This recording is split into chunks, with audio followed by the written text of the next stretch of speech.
Hey, Brian Wall here with worshiptutorials.com. Today I want to tell you about a document that I have made available for you that you can download over at Worship Tutorials. I call it the Chord Number System. You could even think of this as sort of a music theory for, for dummies, if you want to think about it that way. But the Chord Number System is what I've kind of coined this thing. A lot of people might call this the same kind of thing as the Nashville number system. So if you've ever heard of that and wondered what the heck it is, today is the day that you learn. So if you head over to worshiptutorials.com, there's a link below. You can get this, you can download it. It's like I said, it's just a document that sort of lays it out for you.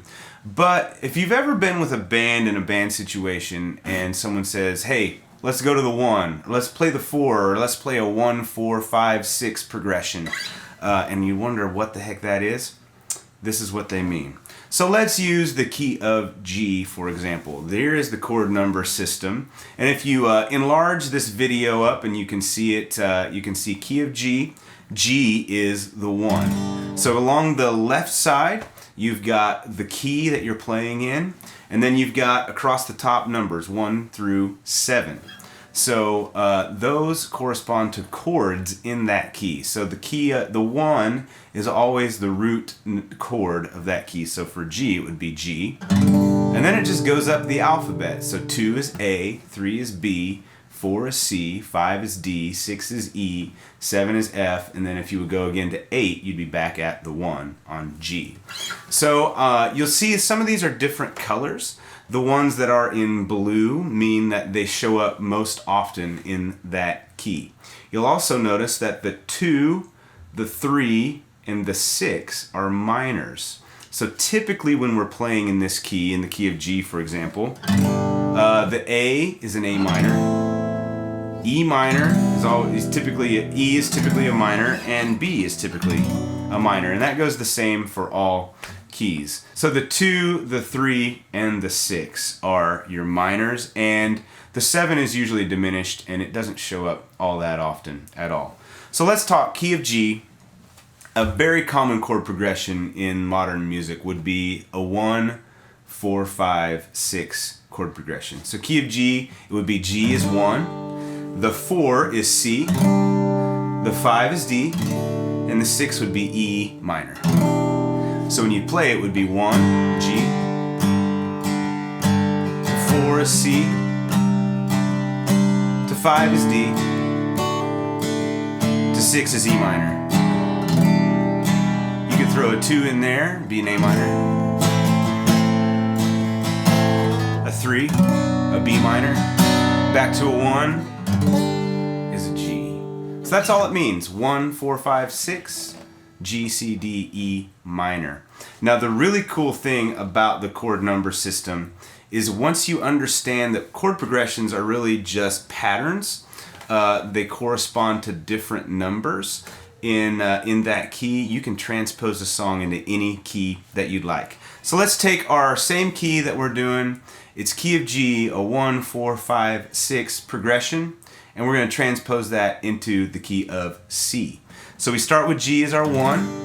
In C, that same note is that same chord is a C. The 4 in the key of G is a C. When we move to the key of C, the 4 is an F. So all your C's go to F's. The 5 in the key of G would be D.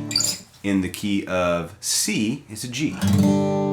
So all your D's in G go to G's in C. It's kind of sounding confusing, but it really makes a lot of sense when you sort of look at the chart and say, okay, this is how it works. And then finally, your E minors all go to A minors because that is the 6th chord in both keys. So your G, C, D, E minor progression in G becomes C, F, G, A minor in the key of C. Take that same progression, put it to the key of E, it's 1, 4, 5, 6. So it goes E, A, B, C sharp minor. So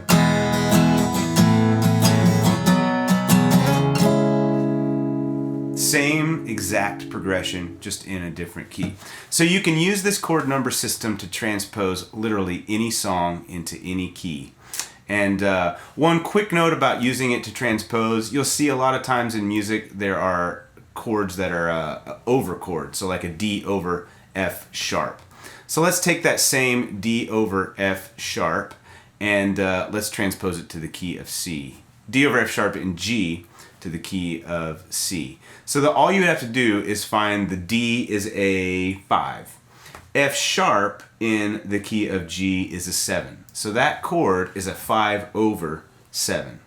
So key of C, you look where the 5 is, it's a G over 7 is a B. So our D over F sharp in the key of G becomes a G over B in the key of C. So that's how you would use it to transpose those over chords. So like I said, head over to worshiptutorials.com. There's a link below. And you can download the chord number system. And I hope it is helpful for you and for your teams. I would encourage you to learn common chord progressions. And a lot of people just call it playing by the Nashville number system. But if you do it that way and you learn the progression in number format, you can say, hey, we're going to play this song in the key of E, and you'll know exactly what chords to play. You can start to transpose things in your head on the fly as you go. So thanks for watching. We'll see you next time.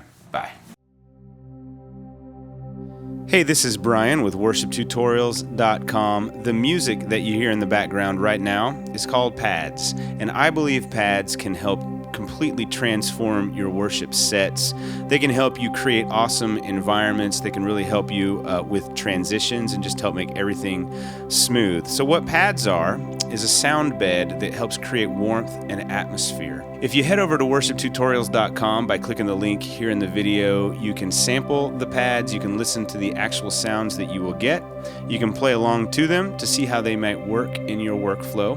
What you get are 12 MP3 files. They're 20 minutes long each. There is one file for each of the 12 major keys.